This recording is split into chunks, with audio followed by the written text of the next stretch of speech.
வணக்கம் நண்பர்களே. இன்னைக்கு திருநெல்வேலி ஸ்பெஷல் வெள்ளை குழம்பு, வெள்ளை புளி குழம்புன்னு சொல்லுவாங்க. அந்த குழம்பு எப்படி செய்கிறது அப்படின்னு தான் பார்க்க போகிறோம். ரொம்ப டேஸ்ட்டாக இருக்கும். ஃபஸ்ட்டு அந்த குழம்பு செய்கிறதுக்கு என்னென்ன காயெலாம் நம்ம எடுத்துப்போம் அப்படின்னு பார்த்தீங்கன்னா, ஒரு பெரிய முருங்கைக்காய், ஒரு பெரிய தக்காளி, 2 கத்திரிக்காய், ஒரு வாழைக்காய். வாழைக்காய், கத்திரிக்காய் ஒரு மாதிரி கருப்பாயிரும்னு தண்ணியில் போட்டு வச்சிருக்கு. இதுக்கு நாட்டு காய்கறிகள் தான் பொருத்தமாக இருக்கும். இதோட வேணால் உருளைக்கிழங்கு ஆட் பண்ணிக்கலாம். அப்புறம் வெண்டைக்காய் நல்லாயிருக்கும். அப்புறம் வெள்ளரிக்காய். இந்த மாதிரி காய்கறிகள் தான் பொருத்தமாக இருக்கும். இந்த பீன்ஸ், அவரைக்காய், கேரட்லாம் இதுக்கு பொருத்தமாகாது. இதுக்கு தேவையான அளவு தண்ணி ஊற்றிட்டு ஒரு மூடி போட்டு நம்ம இந்த காயை வேக வச்சாச்சு.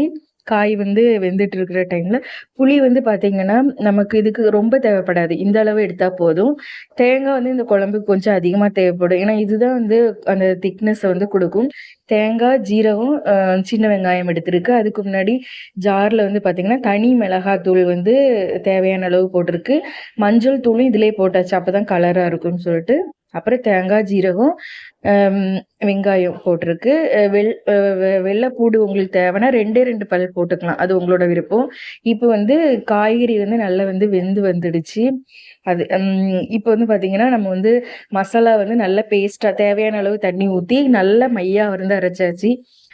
நல்லா தண்ணி ஊற்றியே அரைச்சிக்கலாம். இப்போ புளி கரைச்சி வச்சுருந்தோம்ல, புளி ஊற வச்சுருந்தோம்ல, அந்த புளி கரைச்சதையும் இதிலே ஊற்றியாச்சு.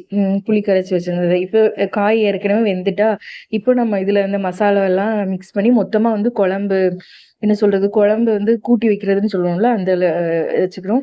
இது காய்கறியெல்லாம் ஏற்கனவே வெந்துட்டு, அதனால எந்த அளவு குழம்பு தேவையோ அந்த அளவுக்கு தண்ணி, உப்பு, அப்புறம் காரம் பத்துமா, புளிப்பு பத்துமா எல்லாமே பார்த்து இப்போவே ஆட் பண்ணிக்கணும். ஏன்னா குழம்பு ரொம்ப நேரம் கொதிக்க போகிறதில்ல. அந்த பச்சை வாசனை போனாலே போதும், நமக்கு குழம்பு ரெடி ஆயிரும்.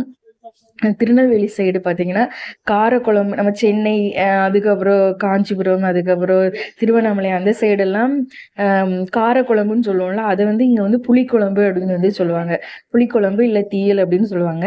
இந்த குழம்பு நமக்கு காரக்குழம்பு கிடையாது. இதில் நம்ம மல்லித்தூள்லாம் ஆட் பண்ணலை. ஸோ இது கலராக இருக்குல்ல, அதனால வெள்ளை குழம்பு, வெள்ளை புளிக்குழம்பு அப்படின்னு இங்கே சொல்கிறாங்க. இந்த குழம்பு ரொம்ப டேஸ்ட்டாக இருக்கும். இது நம்ம ரொம்ப நேரம் கொதிக்க வைக்க தேவையில்லை. நமக்கு எந்த அளவுக்கு தேவையோ அந்த அளவுக்கு தண்ணி, இப்போ பார்த்தீங்களா, தண்ணி ஊற்றி அதாவது குழம்பு எவ்வளோ தேவையோ அந்த அளவுக்கு நம்ம வச்சுக்கணும். ஏன்னா ரொம்ப நேரம் கொதித்து வற்ற போகிறது கிடையாது. இப்போ குழம்பு நல்லா கொதிச்சுட்டு சீக்கிரமாகவே கொதிச்சிடும். ஏன்னா காய்கறிலாம் வெந்தாச்சு. அந்த தேங்காவோட பச்சை வாசனை மட்டும் போனால் போதும். இப்போ இந்த குழம்பு நல்லா ரெடி ஆயிடுச்சு. இது நல்ல ஒரு டிஃப்ரெண்ட் டேஸ்ட்டாக இருக்கும். சின்ன குழந்தைங்களுக்கு இது ரொம்ப பிடிக்கும். ஏன்னா ரொம்ப காரமும் இல்லாமல் இருக்கும். அதனால குழந்தைங்க ரொம்ப விரும்பி சாப்பிடுவாங்க. நீங்கள் பார்க்குறதோடு இல்லாமல் கண்டிப்பாக செய்யுங்க. இப்போ குழம்பு ரெடி ஆகிட்டு தாளிக்கிறதுக்கு தாளிக்கிற பாத்திரம் வச்சுட்டு எண்ணெய் ஊற்றி கடுகு போட்டு வெந்தயம் போட்டிருக்கு. வெந்தயம் போட்டால் தான் கொஞ்சம் வாசனையாக இருக்கும். எல்லா குழம்புக்கும் தாளிக்க நம்ம வெந்தயம் போட மாட்டோம். ஆனால் இதுக்கு வாசனையாக இருக்கும். உங்களுக்கு விருப்பம்னா போட்டுக்கலாம், இல்லை வேண்டாம். அதுக்கப்புறம் ஒரே ஒரு மிளகா போட்டிருக்கு. அதுவும் இந்த மாதிரி தான் வாசனையாக இருக்கும். அதனால் அப்புறம் சின்ன வெங்காயம் போட்டிருக்கு. இனிமேல் கருவேப்பிலை ஆட் பண்ணிவிட்டு கொஞ்சமாக பொன்னிறமாக வர வரைக்கும் இது பண்ணிவிட்டு அப்புறம் குழம்போட ஆட் பண்ணிவிட்டு குழம்போட ஆட் பண்ணால் போதும். குழம்பு ரெடி. அதுக்கப்புறம் கொதிக்க வைக்க தேவையில்ல. ஏன்னா குழம்பு நல்லா ரெடி ஆகிட்டுல, அவ்வளோதாங்க. ரொம்ப சிம்பிளான குழம்பு.